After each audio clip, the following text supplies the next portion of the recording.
Hola, ¿qué tal chicos? Hoy vamos a ver las soluciones de la prueba 1 que ustedes tuvieron para el primer parcial.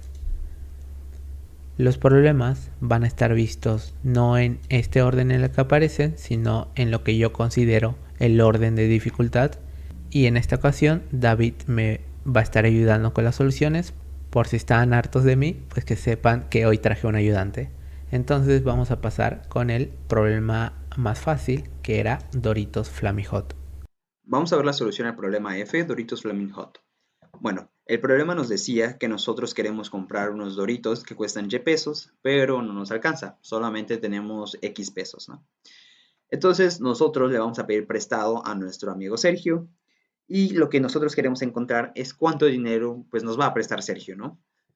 Entonces, bueno, el problema da a entender que siempre vamos a tener menos dinero del precio de los Doritos, ¿no? Pero viendo los límites vemos que como mucho vamos a tener la misma cantidad de dinero, ¿no? Entonces, hablando de manera general, el precio de los Doritos siempre va a ser mayor o igual que el dinero que nosotros tenemos. Entonces, nosotros queremos encontrar cuánto nos falta para, para poder comprar los Doritos y, bueno, justamente es eso lo que queremos encontrar, ¿no? La diferencia entre su precio y nuestro dinero. Y eso se traduce en una resta. Entonces, el problema o la solución es encontrar la resta entre Y, el precio de los Doritos, y X, nuestro dinero.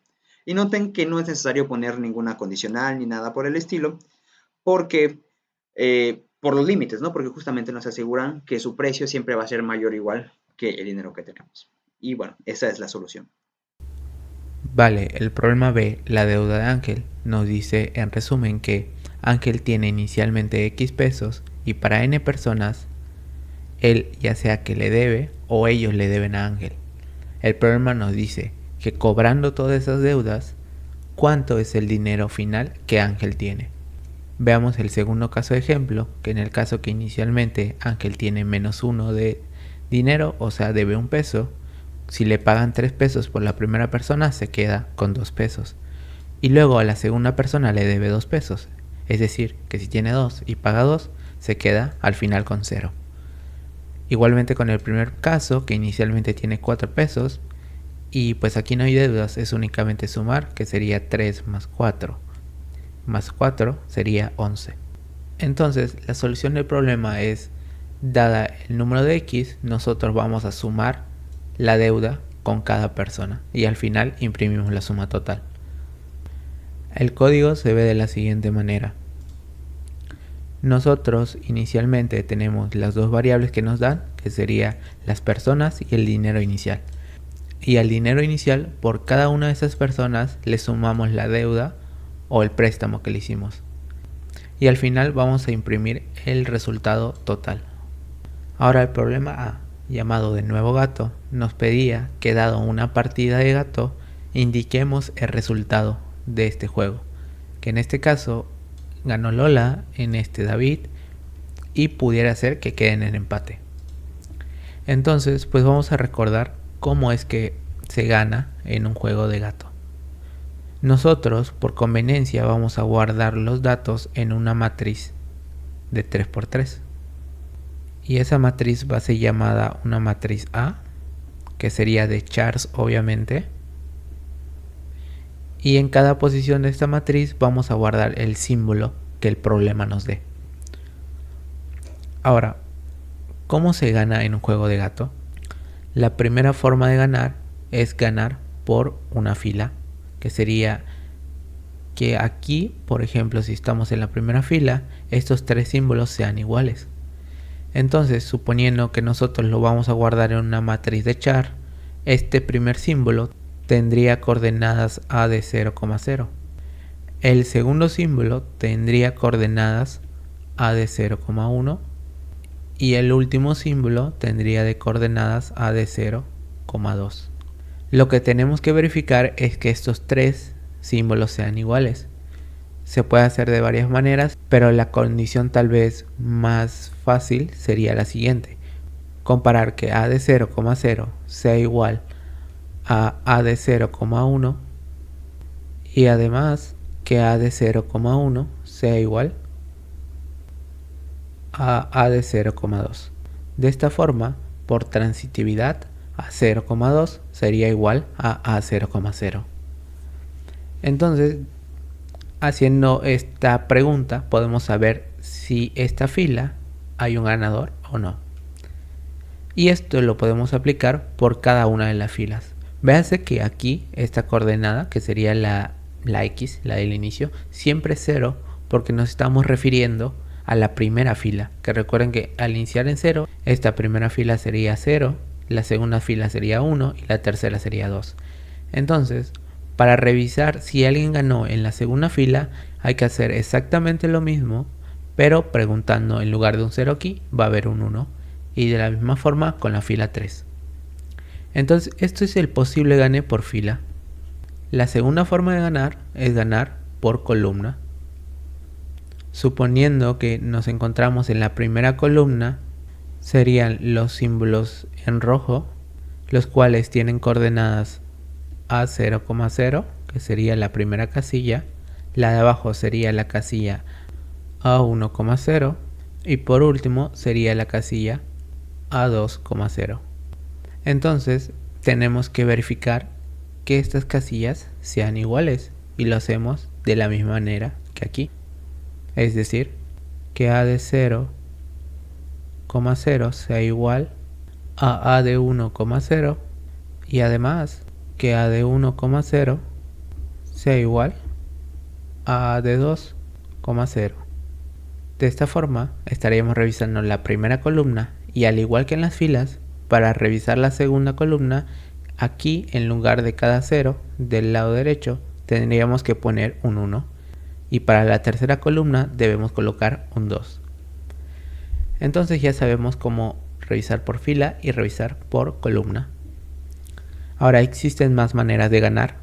En gato, que sería la tercera forma, por la diagonal principal, que serían las casillas siguientes. Y bueno, estas casillas tienen como coordenadas el a de 0,0, a de 1,1 y a de 2,2. Y para revisar si son iguales, hacemos la misma comparación de las filas o columnas. Y la última forma que podemos ganar sería también por la diagonal, pero la diagonal inversa. Y bueno, la diagonal inversa nos referimos a esta que voy a poner en color verde. Sería esta casilla de aquí, la del medio y la de abajo. Y estos puntos tienen como coordenadas las casillas a de 0,2, a de 1,1 y por último a de 2,0. Y revisando cada una de estas posibilidades que acabamos de ver, podemos saber si existe o no un ganador. En caso de que ninguna de estas sean iguales, pues entonces vamos a imprimir empate. El código puede variar mucho y en mi caso lo hice de la siguiente manera. Primero recibí todos mis datos en mi matriz de char como habíamos acordado y luego yo voy a tener una variable de tipo respuesta. En esta variable yo voy a guardar el símbolo del ganador, que inicialmente es un punto indicando que aún no encontré un ganador. Entonces yo voy a revisar esto. Primero voy a checar por cada fila. Recordemos que en la fila las coordenadas eran estas de acá arriba. Y por cada fila lo único que cambiaba era el índice del primer corchete. Y es por eso que voy a hacer un for de 0 hasta 3, en el cual voy a ir cambiando solamente esto. Y por cada fila reviso que primero los 3 elementos sean iguales y además que el elemento sea distinto de un punto, porque pudiera pasar que en mi partida aquí haya un punto, aquí haya un punto y aquí haya otro punto. Entonces mi condición me lo marcaría como verdadera porque efectivamente los 3 elementos son iguales, pero los puntos no indican el símbolo de que alguien ganó, sino indican casillas vacías, por lo tanto lo tendría que ignorar. De esta forma reviso que los 3 sean iguales y si es distinto de punto, entonces en mi variable respuesta voy a guardar el símbolo del ganador que yo encontré. Luego checo cada columna. que es exactamente lo mismo que en la fila, pero recuerden que en la fila cambia el primer parámetro y en la columna el segundo. Entonces, si encontré un ganador, lo voy a guardar en mi variable respuesta. Una vez terminado el for, yo voy a checar primero la diagonal principal, reviso que los tres elementos sean iguales y que sean distintos de un punto. De esta forma, también voy a guardar en mi variable respuesta el ganador que yo encontré. Y por último, la diagonal secundaria o la inversa, en el cual voy a guardar también, si es que encontré un ganador, en mi variable ans. Al final, después de haber revisado todas estas posibilidades, yo voy a revisar quién ganó. Si yo tengo guardado en mi variable de respuesta una D, significa que ganó David. Si tengo una L, ganó Lola.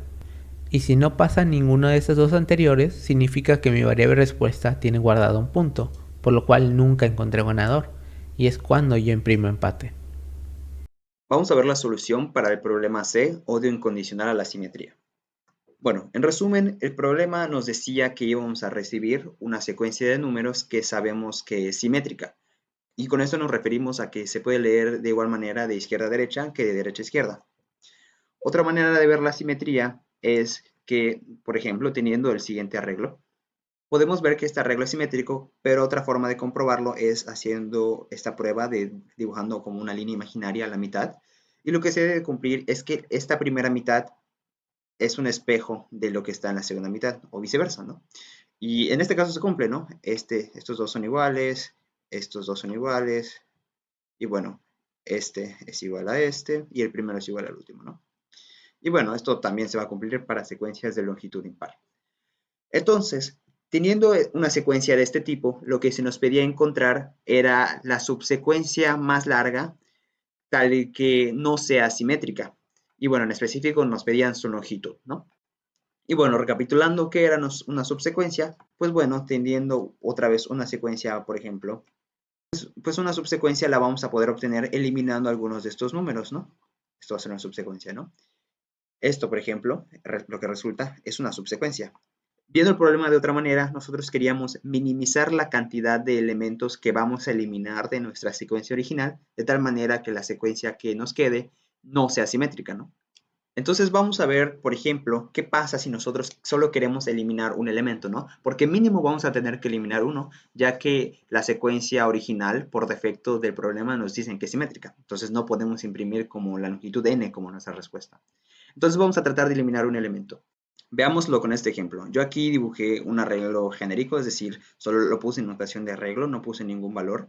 Pero bueno, supongamos que este arreglo que tenemos aquí es simétrico, ¿no? Entonces debemos tener las siguientes igualdades.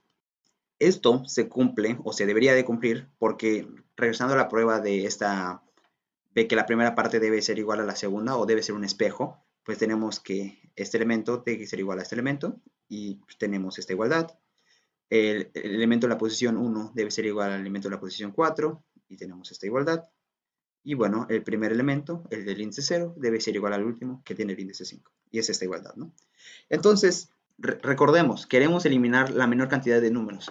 Entonces vamos a probar qué pasa si eliminamos el primer elemento, ¿no? Bueno, cuando eliminamos el primer elemento nos resulta este nuevo subarreglo y a nosotros nos gustaría que no fuese simétrico, porque si no es simétrico, pues vamos a poder imprimir para este caso particular 5 como nuestra respuesta. Y bueno, eso es lo máximo que vamos a poder conseguir, porque de nuevo, no podemos imprimir 6, porque 6 es el tamaño original de nuestro arreglo y sabemos que es simétrico, ¿no? Entonces, vamos a pensar que sí es simétrico, ¿no? Que este subarreglo no nos sirve. Entonces, vamos a ver las condiciones que se deben de cumplir para que este arreglo sea simétrico. Estas son las condiciones. Veamos que esto es verdadero porque, de nuevo, haciendo como nuestra prueba del espejo, en este caso es tamaño impar, pero aún así se cumple, ¿no? O sea, realmente tendremos, esta condición es un poco redundante, pero nada más para ilustrar que como el elemento de la mitad es igual a sí mismo, ¿no? Pero bueno, tenemos que el elemento en el índice 2 es igual al del índice 4 y en el índice 1 es igual al índice 5, ¿no? Y repito, esto se cumpliría si suponemos que es simétrico, ¿no? Pero estas condiciones de aquí sabemos que son verdaderas porque nos dice el problema. Sabemos que esto se cumple. Y bueno, si suponemos que esto también se cumple, vean qué nos va a resultar. Tenemos nuestra primera condición de aquí. Tenemos que el elemento en el índice 0 es igual al del índice 5. Pero dentro de nuestras suposiciones tenemos ahora que también el índice 5 es igual al del índice 1. Y regresando a lo que sabemos que se cumple, tenemos que el índice 4 es igual al índice 1. Y dentro de nuestras suposiciones tenemos que el índice 4 es igual al índice 2, pero de lo que sabemos que se cumple, sabemos que el índice 2 es igual al índice 3, ¿no? Entonces vean en qué resultó, que si nosotros suponemos que este nuevo subarreglo de tamaño 5, o sea, uno menor al original, es simétrico, pues todo se debería cumplir que todos los elementos son iguales. Y bueno, vamos a ver qué pasa cuando todos los elementos son iguales. Si nosotros tenemos un arreglo original que, por ejemplo, es 2, 2, 2, 2, 2, una cantidad arbitraria de 2, no importa, pero el punto es que todos sean 2, noten que aquí no va a ser posible encontrar una subsecuencia tal que no sea simétrica, ¿no? Porque siempre se va a cumplir lo que había mencionado del espejo, ¿no? O sea, realmente no importa cuántos doses eliminemos, siempre va a resultar que lo de la parte izquierda va a ser igual a la parte de la derecha, o que vamos a poderlo leer igual de izquierda a derecha que de derecha a izquierda, ¿no? Porque justamente todos son iguales, ¿no? Entonces, aquí tenemos nuestro primer caso especial, que es que si todos son iguales, no se puede, ¿no? Y bueno, en el problema nos mencionan que si no se puede, debemos imprimir -1. Entonces noten, regresando a nuestro caso particular, que el único caso que nos impide imprimir 5 como nuestra respuesta va a ser el caso en el que nunca va a ser posible encontrar una subsecuencia, ¿no? Entonces, también noten que si tenemos al menos un elemento diferente en nuestra secuencia, o bueno, dos elementos distintos, pues vamos a tener aquí como que o no se cumple esta, o no se cumple esta, o no se cumple esta igualdad, o no se cumple esta igualdad, o no se cumple esta igualdad, ¿no? Entonces, noten que con que no se cumpla al menos una de esas igualdades, pues no se va a cumplir esta como igualdad general de aquí, ¿no? Y si no se cumple esta igualdad general de aquí, podemos estar seguros que esta nueva subsecuencia que aquí generamos, eliminando solo un elemento, no va a ser simétrica.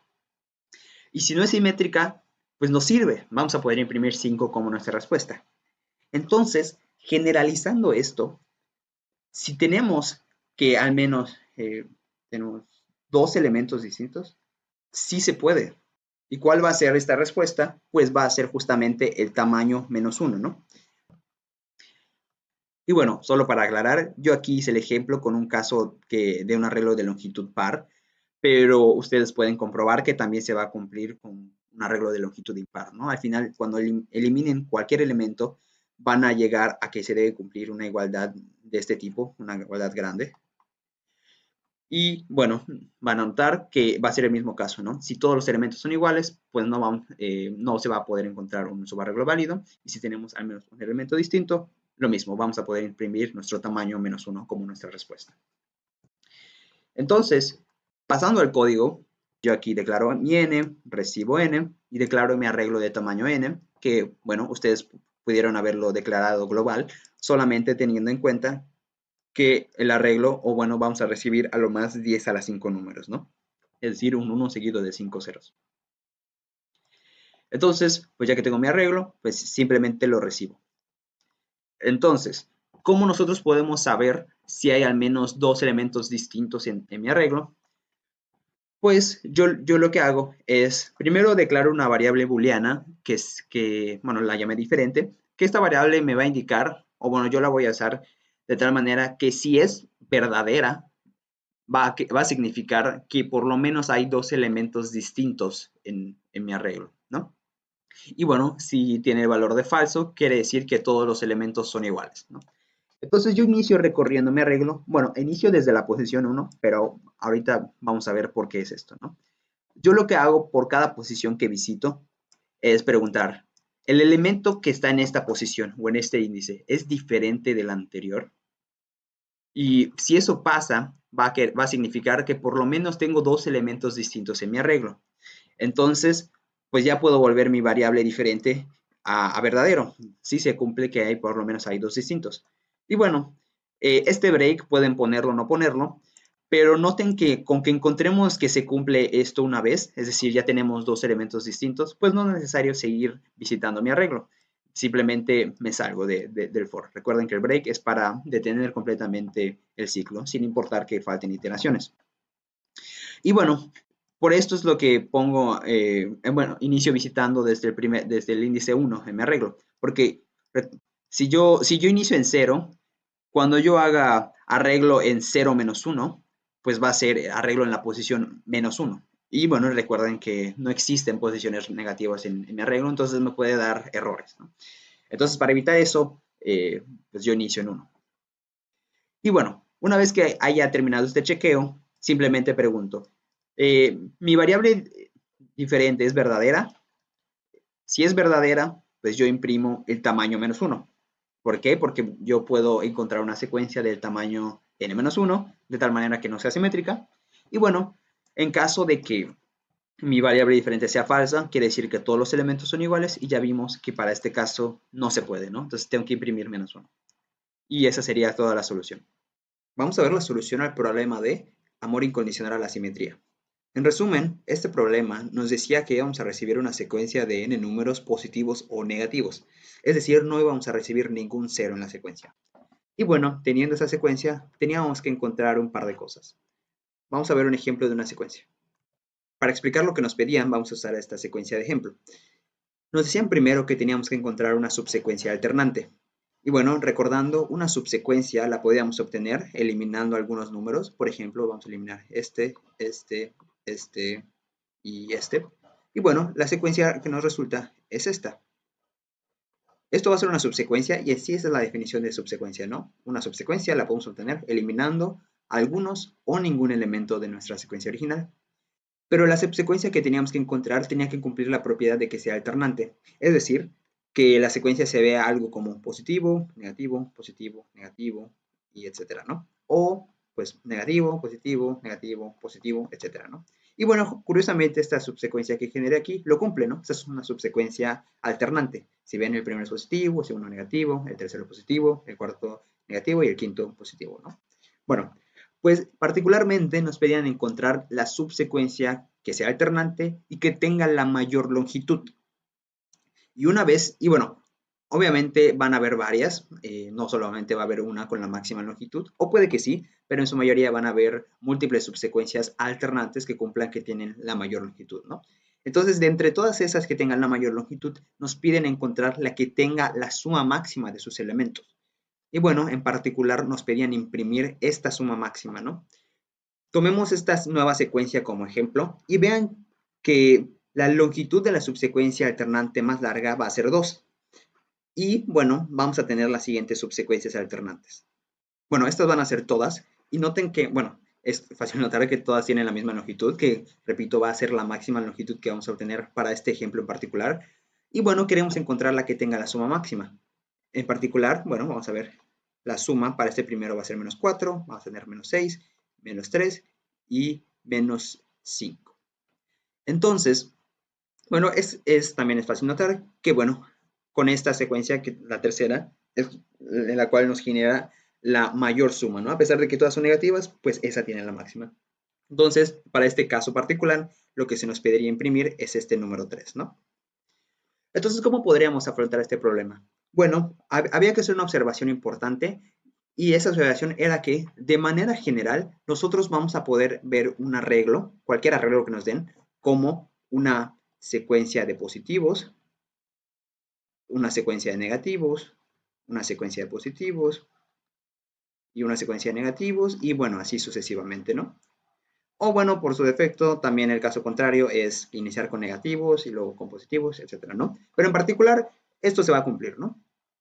Entonces, como nosotros queremos maximizar la cantidad de elementos en nuestra secuencia alternante, pues resulta ser que lo que más nos conviene es agarrar un elemento de todos estos, ¿no? Un elemento de este pedacito de positivos, luego de este pedacito de negativos, luego de este pedacito de positivos, luego de este pedacito de negativos, ¿no? ¿Por qué? Porque justamente pues estamos aprovechando al máximo todos estos pedacitos que tenemos disponibles para generar la secuencia de mayor longitud, ¿no? Y dense cuenta que siempre va a ser esto la mejor opción, porque si ignoramos al menos una de estos pedacitos de positivos o negativos, pues siempre va a disminuir el tamaño de nuestra secuencia alternante, ¿no? Por ejemplo, ¿qué tal si elegimos este positivo, pero el siguiente negativo lo agarramos de este pedacito? Es decir, ignoramos todos estos es todo este segmento de tanto de negativos y de positivos, y obviamente es fácil notar que en específico para este caso, pues estamos perdiendo dos elementos en nuestra secuencia alternante, y pues obviamente el tamaño va a disminuir. Entonces, esa era la mejor opción. Para cada pedazo de positivos y negativos, pues nos convenía agarrar un elemento, ¿no? Y bueno, obviamente si aquí siguiéramos teniendo más elementos de positivos, más elementos negativos, seguiríamos tomando un elemento de todos ellos, ¿no? Entonces, ya que sabemos que la mejor opción es agarrar de todos estos pedacitos, hay que ver la mejor manera de agarrar esos elementos de tal manera que la suma sea la máxima posible. Bueno, para el caso de los segmentos de los positivos, creo que es evidente notar que siempre nos conviene agarrar el máximo de todos estos pedacitos, ¿no? O sea, el máximo en este pedazo, el máximo en este pedazo y el máximo en este último pedazo, ¿no? Por ejemplo. ¿Por qué? Porque obviamente, como queremos maximizar nuestra suma, pues nos conviene agarrar de todos esos segmentos de positivos, pues nos conviene agarrar los más grandes. Y bueno, para los negativos resulta ser que también nos va a convenir agarrar los máximos. ¿Por qué? Bueno, porque el máximo dentro de un conjunto o de una secuencia de puros negativos, pues va a ser justamente ese número que esté más cercano al cero, ¿no? Entonces, cuando nosotros lo agreguemos a nuestra suma, va a ser el número que menos nos va a perjudicar en la suma, ¿no? Va a ser el que menos va a decrementar esta suma total. Entonces, la solución en sí se resume a, por cada segmento de positivos o de negativos, ir agarrando el máximo dentro de esos segmentos, ¿no? Entonces, ¿cómo podemos hacer esto? Supongamos que solo tenemos positivos en nuestro arreglo, ¿no? Entonces, una manera de encontrar el máximo, pues es suponiendo que este primer elemento es nuestro máximo, ¿no? Entonces, nuestro máximo, vamos a suponer que por el momento es 2. Entonces, vamos a recorrer todos los demás números y bueno, vamos a ir actualizando nuestro máximo dependiendo, pues, si el número que visitemos es mayor que nuestro supuesto máximo o nuestro máximo actual, o pues no, si no es mayor, pues no hacemos nada, ¿no? Entonces, cuando visitemos el 1 no pasa nada, cuando visitemos el 3 actualizamos nuestro máximo, cuando visitemos el 7 volvemos a actualizar nuestro máximo, y cuando visitemos nuestro 5 pues no va a pasar nada, ¿no? Entonces, al final, esta variable máxima o máximo va a tener pues el máximo dentro de este arreglo de positivos, ¿no? Entonces, esta misma idea la podemos pasar justamente a un arreglo que sea de la forma general, ¿no? Entonces vamos a ver cómo podríamos aplicar esto para un arreglo general donde tenemos tanto positivos como negativos. Voy a agregar un par de negativos más. Entonces, notamos que tenemos aquí nuestro segmento de positivos, nuestro segmento de negativos, nuestro segmento de positivos y negativos, ¿no? Entonces vamos a encontrar el máximo para cada uno de estos segmentos. Para ello, pues bueno, vamos a ir en orden nuevamente. Entonces vamos a encontrar el máximo para nuestro primer segmento, ¿no? Nuestro máximo, de nuevo repetimos, vamos a suponer que es 2. Y bueno, cuando visitemos el 1 no pasa nada. Y cuando visitemos el 3 lo actualizamos, ¿no? Y bueno, ¿qué pasa? Cuando nosotros vayamos a visitar nuestro 4, se da una situación especial y van a ser estas situaciones que vamos a tener en cuenta en nuestro código, que va a ser justamente cuando haya un cambio de signo. Porque si ven, aquí pasamos de un positivo a un negativo. Entonces, en estos puntos, pues nos interesa calcular el máximo de esta nueva secuencia, que en este caso va a ser de negativos. Y lo que tenemos que hacer es que tenemos que almacenar este valor de máximo en algún lugar, porque sabemos que este va a ser el máximo para un segmento, pues, cualquiera, ¿no? En este caso es de positivos, pero podría darse el caso de que sean de negativos, ¿no? Entonces, este máximo lo vamos a guardar, por ejemplo, en una variable suma. ¿Por qué? Porque al final de cuentas lo que nos interesa va a ser la suma de todos estos máximos, ¿no? Entonces, ¿por qué no? En nuestra variable suma, pues guardamos los máximos que vayamos almacenando, ¿no? Entonces, ya que pudimos guardar nuestro máximo, pues ahora tenemos que calcular nuevamente el máximo de este nuevo segmento aquí de negativos. Entonces, ¿cómo lo hacemos? Pues justamente cuando se den estas situaciones, cuando pasemos o cuando haya un cambio de signo, el primer paso es ese, pasar nuestro máximo actual a nuestra variable suma y bueno, volver a hacer esa suposición de, supongo que este primer elemento de mi nuevo segmento es el más grande. Entonces yo aquí cambiaría mi variable máximo a -4 y repito el proceso. Visito los demás de mi segmento y voy actualizando en caso de que haya uno más grande, ¿no? En este caso, pues el 4 fue el más grande, entonces pues a mi suma le agrego este -4, ¿no? ¿Y por qué le voy a agregar este -4? Porque yo cuando visite el signo se va a volver a dar el caso que hay un cambio de signo.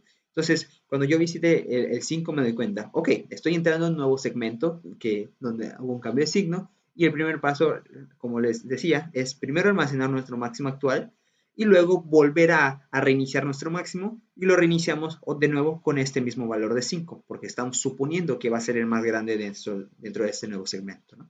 Y bueno, así iríamos sucesivamente hasta que hayamos pues visitado todos estos segmentos. Y bueno, hay que tener una consideración especial, que es que cuando visitemos el último segmento, pues no vamos a tener esta situación que luego hay un cambio de signo y bueno, no vamos a poder agregar como que automáticamente nuestro máximo de este último segmento a nuestra variable suma. Entonces lo que tenemos que hacer es que una vez que hayamos terminado el ciclo, pues nuestra variable máximo va a terminar justamente con el valor máximo de nuestro último segmento y bueno, para pues tomar en cuenta este máximo, pues lo tenemos que agregar manualmente a nuestra variable suma. Veamos cómo se ve esto en código. Bueno, pues aquí los pasos habituales, ¿no? Declarar nuestra variable n, declarar nuestro arreglo de tamaño n, y aquí en mi variable respuesta va a ser en donde yo voy a guardar la suma de todos esos elementos que voy a ir encontrando, ¿no? De todos esos máximos. Reservo mi arreglo y aquí hago la primera suposición, ¿no? Voy a calcular el máximo para el primer segmento y por ello tengo que asumir que mi máximo va a ser este primer elemento. Entonces inicio recorriendo mi arreglo desde el segundo elemento, que recuerden va a ser el índice 1. Y bueno, mientras yo recorro mi arreglo, pues voy a hacer esta pregunta. Noten que esta condicional está un poco larga, pero noten que solamente pregunta por esas situaciones de cambio de signo, ¿no? Yo pregunto, ¿el elemento que estoy actualmente es positivo y el anterior fue negativo? Ah, pues hubo un cambio de signo. ¿Y cuál es la otra opción? Pues que el elemento en el que estoy actualmente sea negativo y el anterior fuese positivo. Entonces solo tenemos esas dos situaciones de cambio de signo. Y recuerden, ¿cuál era el primer paso? Pues es agregar nuestro máximo, que en teoría debería tener el máximo del anterior segmento que yo estaba visitando. Y bueno, como ya estoy en un nuevo segmento, pues tengo que repetir esto de asumir que el primer elemento es mi máximo y por eso hago que mi máximo ahora sea el elemento que estoy visitando actualmente. Y bueno, si no se dan estas situaciones de cambio de signo, quiere decir que yo estoy pues visitando los demás elementos de un segmento del mismo signo. Y pues cuando esté haciendo esto, les decía que teníamos que ir actualizando nuestro máximo, ¿no? Y bueno, eso va acá. Y bueno, también como les mencionaba, al final mi variable máximo va a terminar con el máximo del último segmento que no se va a agregar automáticamente dentro de este ciclo porque no va a haber esta situación de cambio de signo.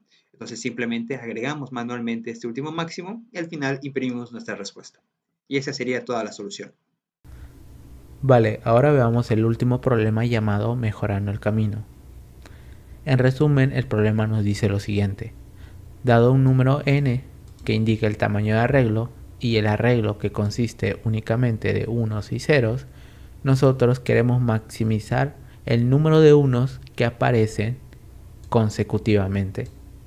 Y lo que podemos hacer para maximizar este número es hacer un cambio únicamente una vez de las posiciones de dos elementos. Es decir, yo puedo hacer algo como lo siguiente.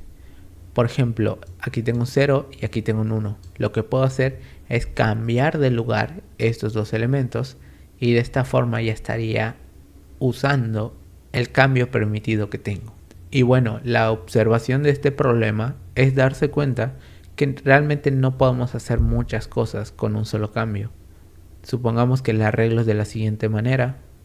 Y como yo quiero maximizar la cantidad de unos que aparecen de manera consecutiva, realmente lo que yo puedo hacer es, dado unos o segmentos de unos juntos, yo los puedo unir solamente si hay exactamente un 0 en medio de ellos, que sería este, y en algún lado de mi arreglo tengo un 1.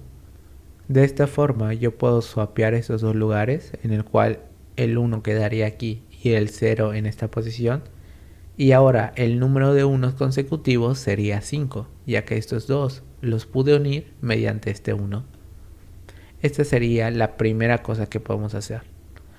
La otra cosa que podemos hacer es, dado un arreglo, si queremos unir segmentos que están separados exactamente por un 0, vemos que en este caso no tenemos algún 1 restante como en el primer ejemplo. Entonces no podemos poner aquí para unirlos un 1. Sin embargo, puedo agarrar un 1 de cualquiera de estos e intercambiarlos. En este caso me convendría agarrar el 1 del final, poner un 0 y en este 0 poner el 1. De esta forma los puedo unir, pero dense cuenta que la cantidad de unos es la misma. Es decir, aquí habían 4 y aquí habían 3. Y ahora el número consecutivo de unos son 7, porque estoy usando los mismos unos. En este caso, yo tengo de longitud 2 y longitud 2, pero como estoy agarrando un 1 de otro lado, ahora la longitud es 2 más 1, que sería 5. Dense cuenta que es básicamente la misma idea, solo que en este caso tengo un 1 de sobra y como en esta ocasión no tengo que agarrar un 1 de cualquiera de mis dos segmentos juntos. Y la última cosa que podríamos hacer es, dado un segmento y un 1 en algún lugar lejano, puedo agarrar este 1, ponerlo al lado del segmento y en este 1 pues pongo el 0 que estaba ahí. Y de esta forma la longitud solamente va a aumentar en 1. Dense cuenta que intentar unir segmentos que están separados por más de un 0 es imposible, ya que tendría que poner un 1 por cada uno de estos ceros. Y esto me supondría 3 movimientos, pero yo solamente tengo permitido hacer 1. Y es por eso que no puedo hacer varias cosas, sino todo se resume a estas 3 que acabamos de ver. En mi opinión, este problema no estaba tan difícil de hallar la idea, era bastante sencillo darse cuenta que solo puedo hacer estas cosas. Sin embargo, tal vez en la implementación en código se podrían complicar. Por lo tanto, voy a tratar de explicar lo mejor posible mi implementación. Para saber, recuerden que en este primer caso, yo necesitaba saber si tengo un 1 de sobra en algún lugar. Yo recibo mis datos y voy a guardar en una variable total el número de unos que tengo en todo mi arreglo. Esto me va a servir para cuando yo tenga mis segmentos juntos, saber si me sobra o no me sobra un 1. ¿Cómo sé si me sobra o no me sobra? Al total de unos, yo le voy a restar el número de unos en mi primer segmento menos el número de unos en mi segundo segmento. Y de esta forma me va a dar un número. Si el número es positivo, significa que en algún lugar hay un 1 que puedo usar para ponerlo en medio. Y si el resultado de esto es 0, significa que pasó esto. Y ese es el objetivo de mi variable total, en donde cuento todos los unos. Y ahora tengo 3 variables. Una respuesta, porque realmente voy a hacer esta idea con todos los segmentos que estén juntos, porque no sé si algún segmento sí se puede unir o no, y voy a tratar de unir todos los segmentos juntos y ver cuál de todos me dio la mayor longitud. Y ese valor lo voy a guardar en mi variable respuesta. Y estas dos variables van a ser la longitud de mi segmento anterior, que sería este de la izquierda, y la longitud de mi segmento actual, que sería el de la derecha, el que estoy revisando. Y lo que hago es recorrer todo mi arreglo para ir contando los segmentos. En el caso que en la posición actual tenga un número 1, significa que mi valor del segmento actual se va a aumentar en 1. Es decir, estoy actualmente así y supongamos que estoy en esta posición. Si hay un 1, este sería mi anterior, y si hay un 1, a mi segmento actual le voy a aumentar 1 más a su longitud. Es lo que hago en esta primera línea. En caso contrario, si no es un 1, significa que mi segmento actual ha terminado. Entonces lo que voy a hacer es, el anterior ahora se vuelve el actual, es decir, este ya no me sirve porque ya había guardado la respuesta, y este va a ser mi siguiente anterior. Y ahora yo voy a empezar a contar mi nuevo actual, que sería el de aquí. Actual lo pongo como 0, indicando que voy a volver a empezar a contar ese segmento. Ahora, para saber si puedo unir estos dos segmentos o no, primero tengo que saber si me sobra un valor o no. Es decir, ver si hay algún 1 en algún lado que yo pueda poner en medio. Lo hago con esta condición, haciéndome esta pregunta, que realmente es la de aquí, solamente que este primer y segundo lo pase del otro lado. Entonces, si total es mayor a anterior y actual, significa que en algún punto me sobra un 1. Entonces voy a poner que sí me sobra un 1. Y bueno, ya visto si me sobra o no, voy a actualizar la respuesta, en el cual la respuesta actual sería anterior más actual, más me sobra o no me sobra. Es decir, imagínense que estoy en este primer caso o en este segundo caso. Realmente la respuesta es lo mismo, solo que varía dependiendo si me sobra un 1 o no me sobra. Entonces, si no me sobra un 1, esto se queda como 0 y no me va a aumentar mi respuesta, indicando que es este caso. Y si sí me sobra, esto va a valer 1, indicando que la respuesta va a ser el de este primer caso, que sería la longitud del actual más la longitud del anterior más 1, que sería el que puse en medio. El mayor de todos estos valores lo voy a estar guardando en mi variable respuesta. La función max lo que nos hace es retornar el valor más grande entre ans y esto que le pasé. Es decir, si esto es más grande de lo que yo ya había encontrado, en respuesta se va a guardar esto. En otro caso, yo voy a mantener el resultado que yo ya había encontrado. Y al final voy a imprimir la mayor longitud que pude encontrar.